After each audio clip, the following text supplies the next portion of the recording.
ایک باپ کے سامنے اس کے نوجوان بیٹے کا قتل ہو جانا اور اس کا کوئی رد عمل نہ دینا، اور ایک لاش کا دو جگہ سے برآمد ہونا، اور ایک ایسا گواہ جو 15 کلومیٹر دور رہ کر بھی اینی شاہد ہونے کا دعویٰ کرتا ہے، کیا یہ محض اتفاق ہے یا پھر نظام عدل کے ساتھ ایک بہت بڑا مذاق ہے؟ 21 جولائی 2015 پنجاب کے ضلع بیاڑی کے گاؤں احمد آباد میں تنویر ریاض نامی ایک شخص اپنے باپ ریاض احمد اور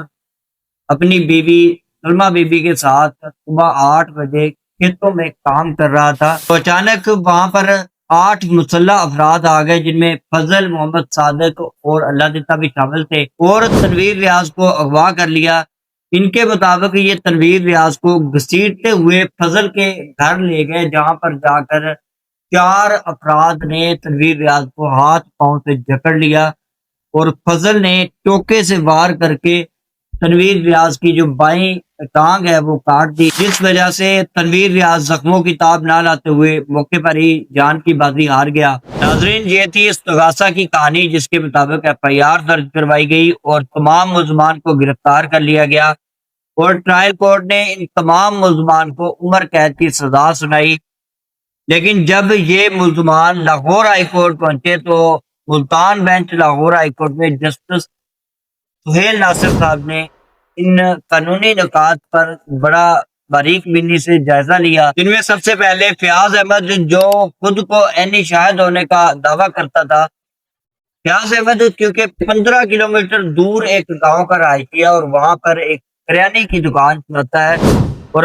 اس کا وقوع والے دن وہاں پر موجود ہونا جو کہ بالکل واضح طور پر ایک مشکوک بیان ہے، جس وجہ سے اس فٹنس کو چانس فٹنس ڈکلیئر کرتے ہوئے اس کی گواہی کو مشکوک قرار دیا۔ دوسرے نمبر پر باپ کے سامنے اس کے ایک نوجوان بیٹے کا قتل ہو جانا، اس کا کوئی رد عمل نہ دینا،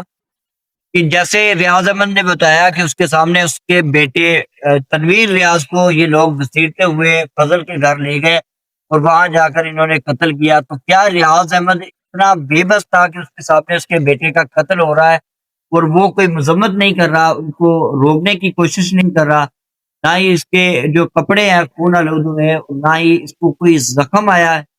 تو جس وجہ سے اس ریاض احمد کا موقع پر ہونا بھی مشکوک ہے۔ اور پھر تیسرے نمبر پر میڈیکل ایویڈنس میں یہ بتایا گیا کہ زخم لگنے کے بعد فوت ہونے تک تقریباً 1.5 گھنٹہ جو ہے تنویر ریاض زندہ رہا ہے، لیکن یہ گواہاں جو اپنے آپ کو موقع کے عینی شاہد ثابت کرنے کی کوشش کر رہے ہیں، ان کے مطابق تنویر ریاض موقع پر ہی فوت ہو چکا تھا۔ اور پھر نقشہ جائے وقوع، جس کے بارے میں یہ سب کے سب آئی وٹنس یہ کہتے ہیں کہ فضل کے گھر پہ کو قتل کیا گیا تنویر ریاض کو، لیکن جو انکویسٹ رپورٹ اور پوسٹ مارٹم کی رپورٹ ہے اس پر لاش کی جو برآمدگی کی جگہ بتائی جا رہی ہے، وہ جہاں پر جن کھیتوں میں یہ کام کر رہے تھے ان کھیتوں سے تو 5 ایکڑ کے فاصلے پر ایک ٹیوب ویل موجود ہے، جس کے پاس سے اس کی لاش جو ہے برآمد ہوئی، جس سے یہ جائے وقوع بھی جو ہے مشکوک ہے، جس سے ان تمام گواہوں کی جو ہے گواہی